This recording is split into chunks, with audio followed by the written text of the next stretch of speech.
দুয়ার থেকে শুরু করে কাকদ্বীপ পর্যন্ত বা কাঁথি পর্যন্ত যদি আপনি ভাবেন, প্রত্যেক জায়গায় নরেন্দ্র মোদী প্রার্থী এবং পদ্মফুল প্রার্থী, এই পদ্মফুলকে জেতাতে হবে, অন্য কোনো কিছু দেখলে হবে না।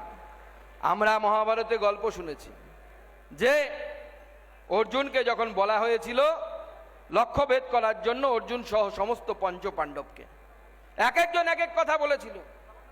কেউ বলেছিল আমি গাছের পাতা দেখতে পাচ্ছি, কেউ বলছে আমি পাখির ঠোঁট দেখতে পাচ্ছি, আর অর্জুন একমাত্র বলেছিল আমি শুধু চোখ দেখতে পাচ্ছি। বন্ধুগণ, আপনারা কি দেখতে পাচ্ছেন সেটা আমি বলতে পারবো না, কিন্তু আমি যদি দেখতে পাচ্ছি এখান থেকে বসে বিগত প্রায় 4 বছর এই রাজ্যের রাজ্য সভাপতি হিসেবে কাজ করার পর আমি দেখতে পাচ্ছি যে 26-এ পশ্চিমবঙ্গে ভারতীয় জনতা পার্টির মুখ্যমন্ত্রী শপথ নিচ্ছে, সেটা আমি এখান থেকে দাঁড়িয়ে দেখতে পাচ্ছি। এবং সেটা দেখতে পাচ্ছি কিভাবে জানেন? এদিকে তাকিয়ে নয়, আমি দেখতে পাচ্ছি আপনাদের দিকে তাকিয়ে।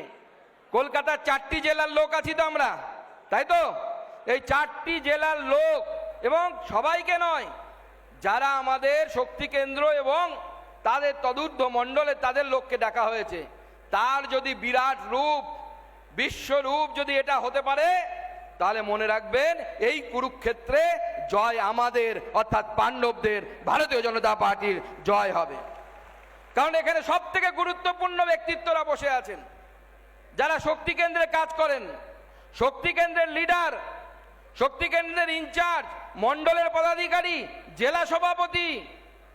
ভারতীয় জনতা পার্টি এটি আদর্শ ভিত্তিক দল। আমরা অন্তপক্ষে ব্যক্তিগতভাবে আমি বলতে পারি যে সুকান্ত মজুমদার কিচ্ছু না, বিগ জিরো, ডবল জিরো।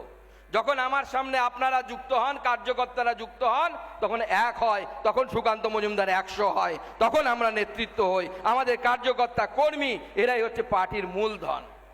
আপনারা এই পার্টি তৈরি করেছেন, আপনারা এই পার্টিকে বড় করেছেন। 21-এর পর যখন অনেকটা ছন্নছাড়া অবস্থায় আমরা পৌঁছে গেছিলাম, আপনারা পিঠে কুলো বেঁধে, যাকে বলে, পিঠে কুলো বেঁধেও পার্টির কাজকে এগিয়ে নিয়ে গেছেন।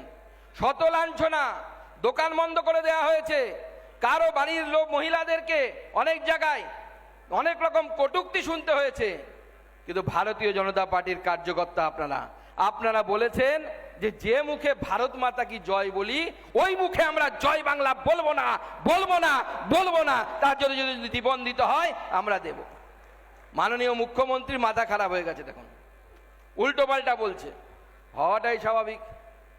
তার লোকেরা উল্টো পাল্টা বলছে। কোথাও বলছে এসআইআর করতে গেলে হাত কেটে নেব, কোথাও বলছে এসআইআর করতে গেলে বেঁধে রাখবো, বিজেপির নেতাদেরকে বেঁধে রাখুন, কোথাও বলছে, ভাবতে অবাক লাগে, একজন সংবিধানের শপথ নেওয়া মুখ্যমন্ত্রী মাননীয়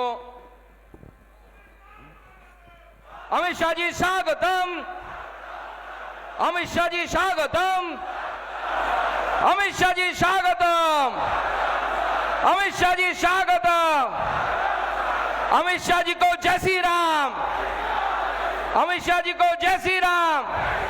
নানা ধরনের কন্টেন্ট দেখার জন্য লাইক করুন, শেয়ার করুন আমাদের ফেসবুক পেজ, সাবস্ক্রাইব করুন আমাদের ইউটিউব চ্যানেল।